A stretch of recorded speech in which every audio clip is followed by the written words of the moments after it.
How to build a business that will fit your lifestyle as a tax professional. This applies to any service provider, but I like talking to tax professionals because they solve rich people problems and they pay better. It's also the main expense that we're all gonna have in our lives. It's a problem that's never gonna go away regardless on what's happening in the economy. You gotta pay taxes. There's certain in life is change, death, and taxes, right? Like the saying goes. So let's dive into it. You probably are a tax pro if you're watching this that is overworked, working overtime to meet deadlines, depending on tax season a lot, taking clients that you don't like to make money, and having inconsistent and unpredictable revenue throughout the year. So if this is you, watch the rest of the video where I'm going to outline how to structure your business as a tax professional in a way that still gives you freedom and builds wealth without sacrificing your time. Let's get into it. Let's break this down into 3 stages.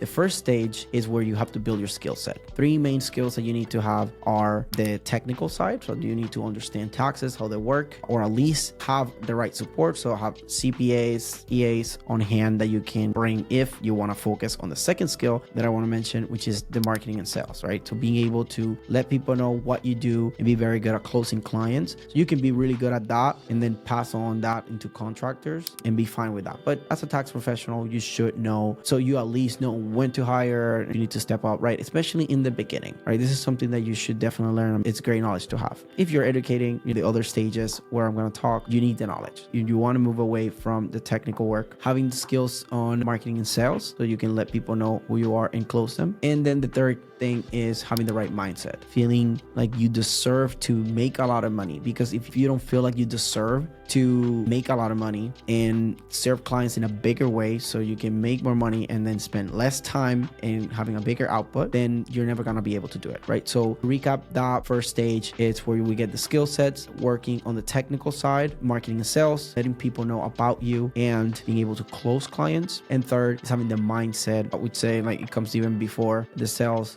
because if you don't have the right mindset, you're not going to be able to close clients, or you can close smaller clients and not the bigger clients that you really want. So then the second stage after the skills stage is where you build a real business. And I make the emphasis on build a real business because a lot of people make an LLC, have a website, they're doing professional services, and they think that that's a business, but that isn't. That is a self-employment. You create a job for yourself and you're doing it, and that's fine. That's part of the growth process. But as you move forward and you want to build a life, build a business that will fit your lifestyle, you probably don't want to be being a service provider the whole life. You want to have the biggest output, the biggest value with the least amount of time. So then you can do other things that you enjoy and not necessarily be doing taxes for people, right? Building the real business consists on taking all the knowledge that you have, the processes, the way that you do things, so you can operationalize and systematize everything in a business so it doesn't depend on you. So first you're a service provider, then in the transition you're kind of like a service provider but also a business owner at the same time, because you're still serving clients, your cash flow, right? You want to keep closing deals and building the business, so when you feel ready to step out and you hope operational everything, you can either sell the business, change your position to be a chairman, for example, so you can keep profiting from the business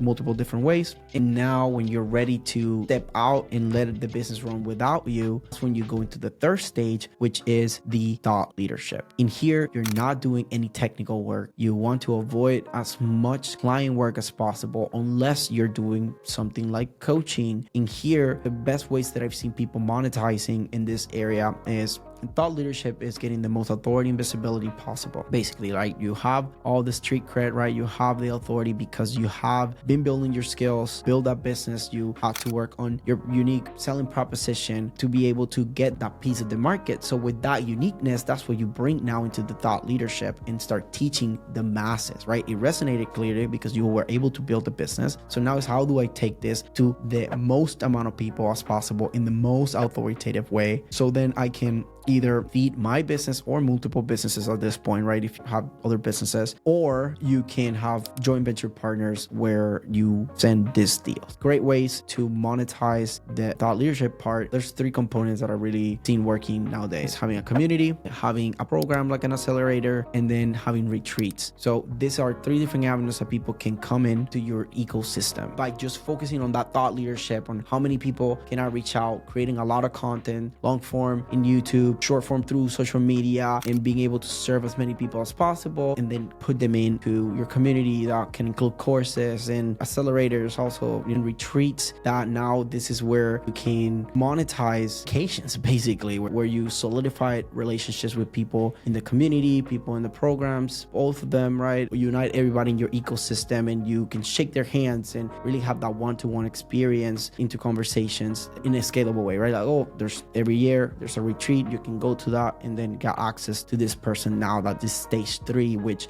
in this stage you try to not commit your time. Your time is your most precious asset, especially in this stage, because in the stage that you're at, it's like, what's the biggest leverage? Having the biggest output with the littlest amount of time from you. Creating a video, doing speaking engagements, doing things that are one to many. Things like videos that you created once and people can keep watching it. That has basically infinite leverage after you create it, especially if it's evergreen. Those are the 3 stages. There's a lot of different details and different ways that you can go about these things. I just mentioned what are the most common things that I've seen working right now. If you like this and you see yourself going from service provider to trusted business advisor to then becoming a thought leader, then you can schedule a call, find the link somewhere. If you're watching this on YouTube, you can probably find it in the bio, or come and grow. My team will reach out to you, or find a link to schedule a call with me. In this way, we'll figure out if we're a good fit to grow together and take you to that thought leader that you want to be ultimately, right? This was Foo, and this is me signing off. Peace.